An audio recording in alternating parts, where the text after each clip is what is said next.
So we have the latest jobs numbers, and once again, the latest jobs report has missed expectations. But I want to talk about it specifically in order really to have a conversation. Um, I want to make more of an effort to go beyond just the latest numbers and to really make sure we're understanding the big issues that are underlying these jobs numbers and the systemic economic problems that are going to have to be solved if we're really going to progress as a society and progress as an economy for the sort of betterment and well-being of everybody in the country, on the planet, whatever. So as a starting point, let's quickly deal with the numbers themselves. New jobs, again, have slowed down. They fell short of expected numbers in May. Only 75,000 jobs were added in May. The expected number was 175,000. So number one, it's really important to understand that because more and more people live in the United States over time, and based on their ages, the number of working age people also fluctuates. But as a really general idea, you need to create some new jobs just to keep up with population growth. There are different estimates of what that number is. I've seen as low as 80,000 jobs a month. I've seen as high as 120,000 jobs a month. It's a complex and pretty widely contested number. And I know no matter what number or range I give, some people are going to disagree with me, but understand the concept. If 75,000 new jobs were created and you need 80,000 or 100,000 or 120,000 just to account for population growth, we're falling behind one way or the other. The only debate is how much are we falling behind when we only create 75,000 jobs? Now, the trend line is also a concern because we got below expected numbers for several months in a row. The numbers from March were revised down from the initial reports. March was initially reported at 189,000, and then the numbers were fine-tuned, and we found out it was actually 153,000 new jobs in March, which isn't great. April was reported as 263,000. It was fine-tuned, and then it turns out it was actually only 224,000 new jobs. So unemployment is at a historically low rate. New job numbers are falling short of expectations regularly now. Payrolls have ticked up slightly, but less than inflation, which is an important metric to consider. So if we step back and we say, how is the Trump jobs economy? It's more or less the trend line that we saw under Obama with some slowdown. It's basically a very similar trajectory, except it is slowing down to some degree. Now, how much of it is because of Trump? Some, but not all. Some of what Donald Trump has done is already certainly having an effect on the broader economic conditions.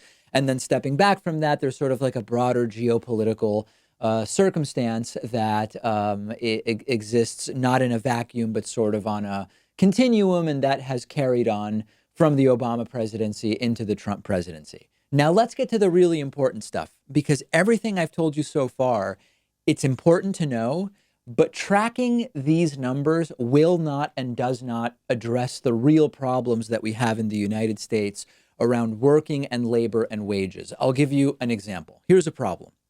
A ton of work in our economy is assigned no economic value and is treated as such, which has a whole number of different effects. So if you stay home to raise kids, or you take care of elderly parents instead of working, or you volunteer in work that strengthens our communities in ways that don't have a specifically assigned economic value, but obviously have value to the economy.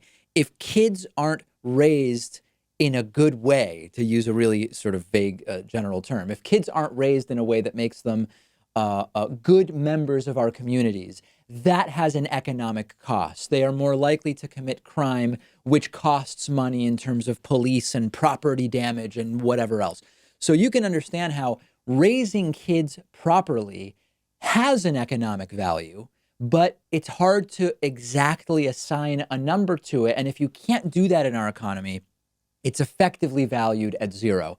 That's a major problem. That's not addressed by looking at, did we have 150,000 or 200,000 jobs created? Issue number two, even when we look at wage growth, whether we have 0.2% wage growth or 5%, or we annualize it to 3, 4, or 5% wage growth or whatever, and we look at the numbers over the last 40 years, what you have to understand is that the lion's share of the mean wage growth that has taken place over the last many decades has gone disproportionately to the top. almost all of the economic gains since 1980 have gone to the top half of earners rather than the bottom half of earners. A ton of it has gone to the top 1%. A crazy disproportionate amount has gone to the top 0.1%. So you can argue about Trump has 0.5% wage growth and Obama had 0.4 or whatever, but if most of it goes to the rich, it's not stimulating the economy as much as it could.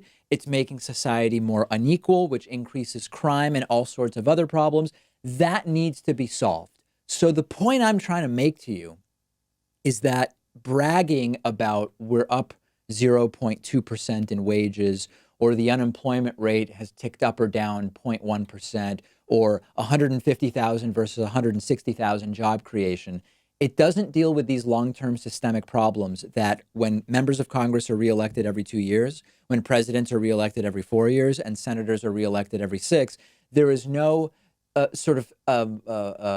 baseline incentive to actually deal with that. And by the way, the political battle over the jobs reports doesn't touch inequality. It doesn't touch work that's valued at zero by the economy.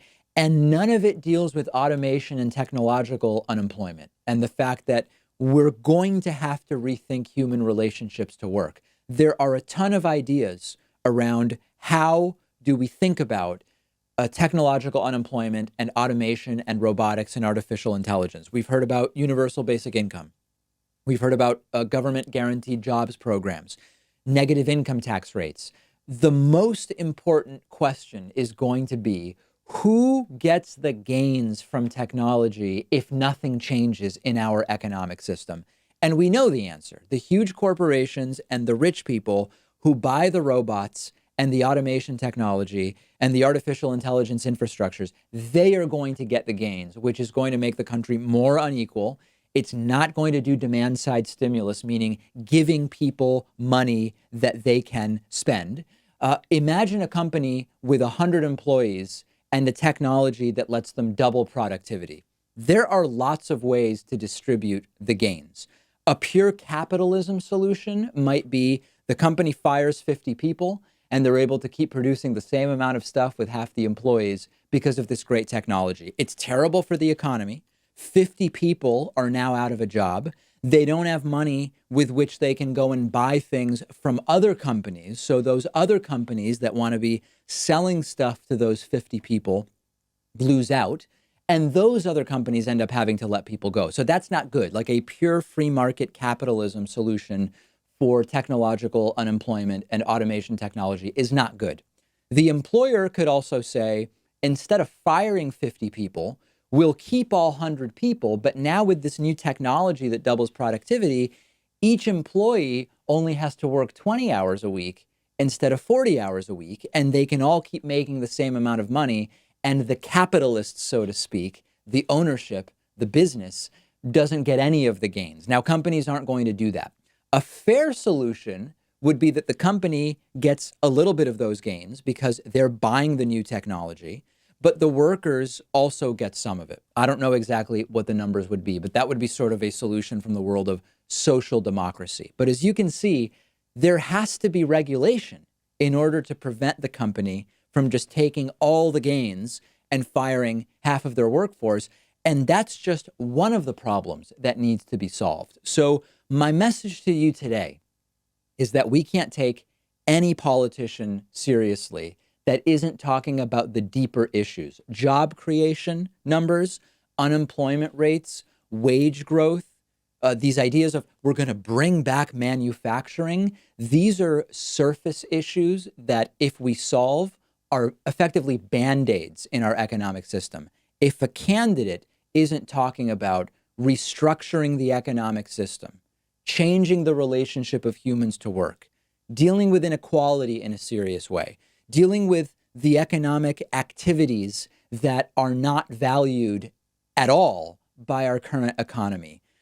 And then also, by the way, dealing with activities that are profitable for lots of people, but actually aren't economically valuable. If you look at a ton of what the financial world's derivative instruments and speculation do, they can't actually be taken seriously as drivers of economic value in a long-term way, a lot of that stuff that's going on Wall Street merely serves to enrich people without actually providing any stimulus to the economy. So if politicians aren't talking about that stuff, if they're talking merely about, I'll bring back manufacturing jobs or whatever else, I don't take them seriously, and you shouldn't take them seriously either.